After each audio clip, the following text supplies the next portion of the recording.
J. Stovall. Yes, Your Honor. And this is cause number 25 DCCR 1872. Mr. Stovall is charged with violating a protective order.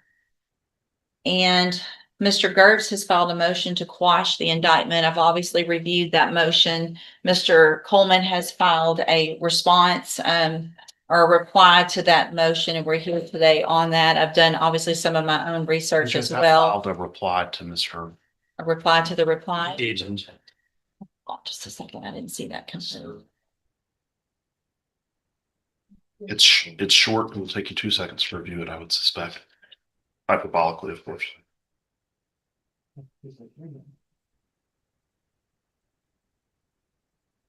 So 1338 has been repealed. That's my understanding, Judge. I That, think Judge, the applicable statute is 13A.203. I think that's correct. If you actually read the language of my original motion, I say that it used to be this, it's now been changed to this, and they mean exactly the same thing. The reason I point that out, Judge, is that the legislature recently revisited venue on this statute and chose not to add where the complainant resides as one of the options. And so that's why I was pointing out what the old statute said and what the new statute says. So So the new statute is what? it reads almost identical. It's 13. 13A.203. Thank you.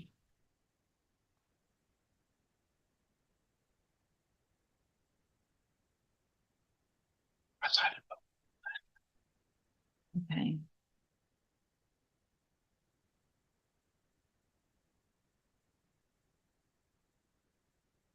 The indictment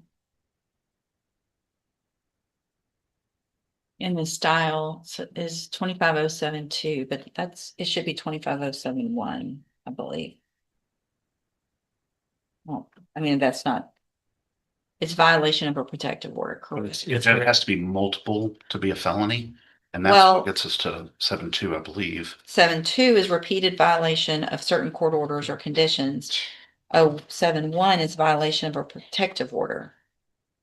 Right. I think they may have kind of pled it as hybrid, but they're talking about 0.2. I would concede and agree that it should be 02, Judge. Okay, so it says 02. That's correct then. All right.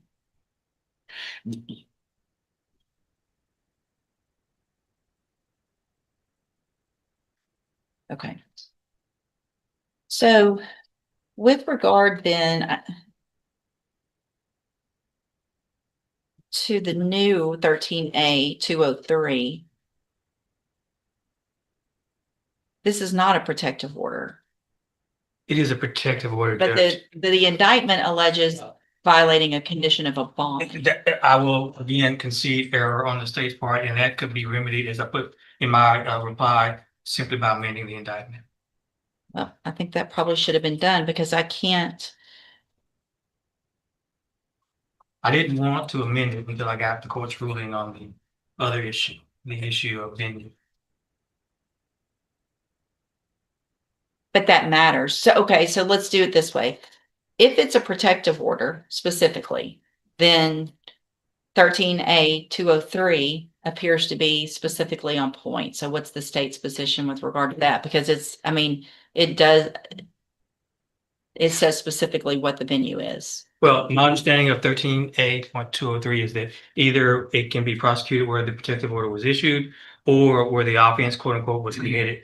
Certainly we're not seeking to prosecute it in Travis County where it was issued. The fallback would be where the offense is committed. And since statute is silent in the regard as to whether or not it can be venues proper where the complainant resides, I cited cases that I thought were instructive for the court, Your Honor. In other words, an issue here is the offending communication that was sent, electronic communication allegedly sent by this defendant that violated the protective order. And I think the cases that speak to either obscene or harassing communication that we've cited in my reply, it speaks to venue. In fact, the 14th Court of Houston that cites a Court of Criminal Appeals opinion, it specifically says with regard to an obscene communication, the venue is proper where the applicant or the victim resides. And as it relates to an obscene telephone communication, that's in the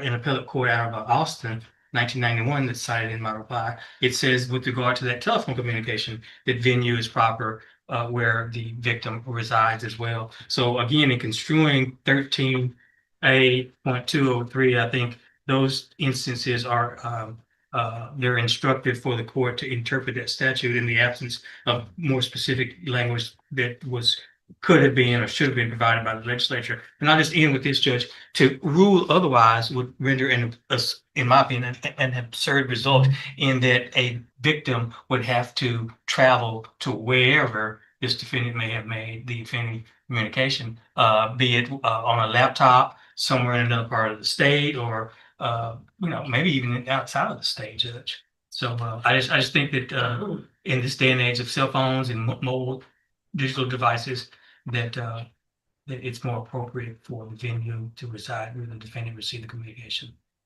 Mr. Gertz? Judge, multiple things that Mr. Coleman said I think are incorrect. First and foremost, the case that he's citing is from 1993. It is pre-social media. It's almost pre-cell phones. The case that he cites too, if you actually read the facts of the case, the person was found guilty of a variety of different harassing communications. Let's go to what I've looked up and what I've found, so I tend to agree. I mean, the Article 13A.203 does not say that it's where the defendant is. It says where the offense is committed. Right. And so the research to me is around offense being committed, what that means, not where he is, where she is. It doesn't say either of those things. So I don't think there's an automatic argument that it has to be where he is.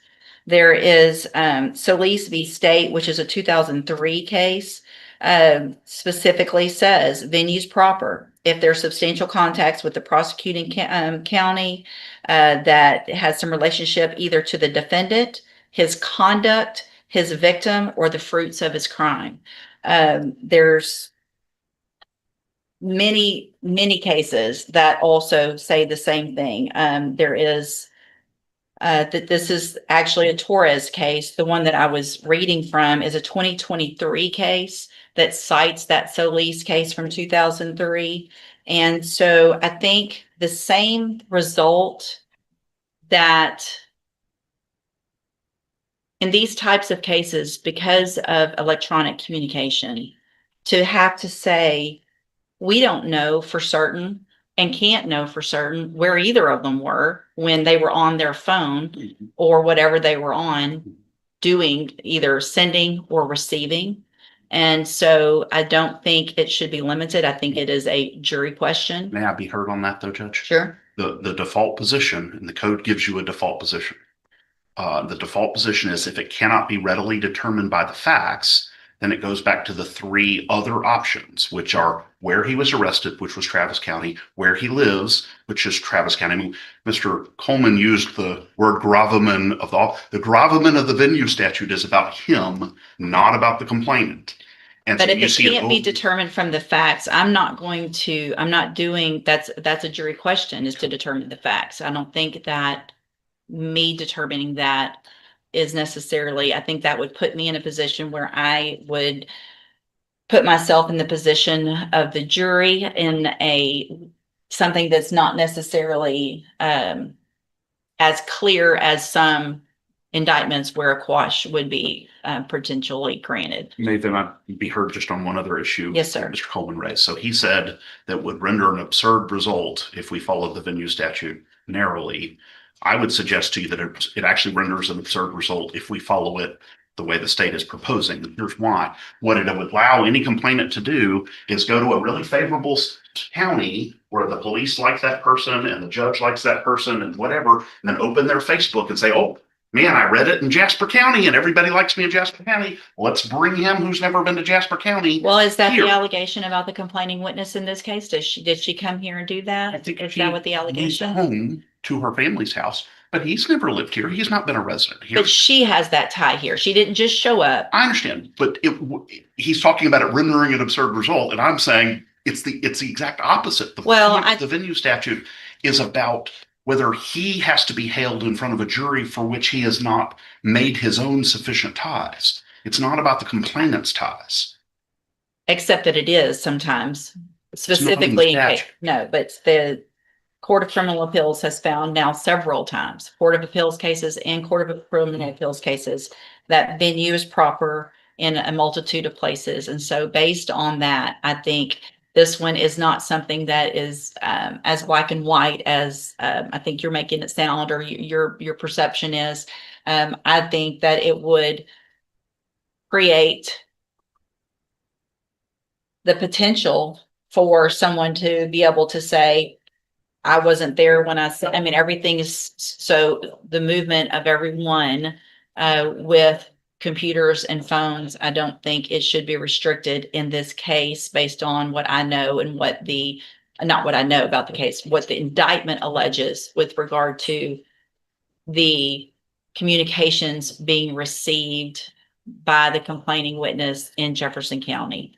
And that the case law specifically says that venue could be appropriate in a county where the victim is, where the fruits of the crime were, or where the conduct affected someone in that jurisdiction. So based on that, I'm going to deny the motion to quash.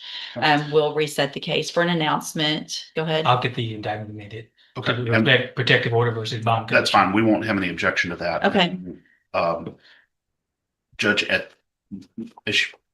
as it should be obvious from all the filings, my client lives in Austin. And so what I'd ask, I don't anticipate there's going to be an offer from Mr. Coleman that my client's going to accept. I don't know if you want to do one announcement and then we can put it on the trial docket at that point. Yeah, I mean, unless y'all have already negotiated and received everything and gotten an offer, I'm just going to do a normal reset, and you can reject any offer at that time if there's a rejection, and then we'll get it set for trial after that. Okay. All right. Thank you, Judge. Pretty good. Thanks, Judge.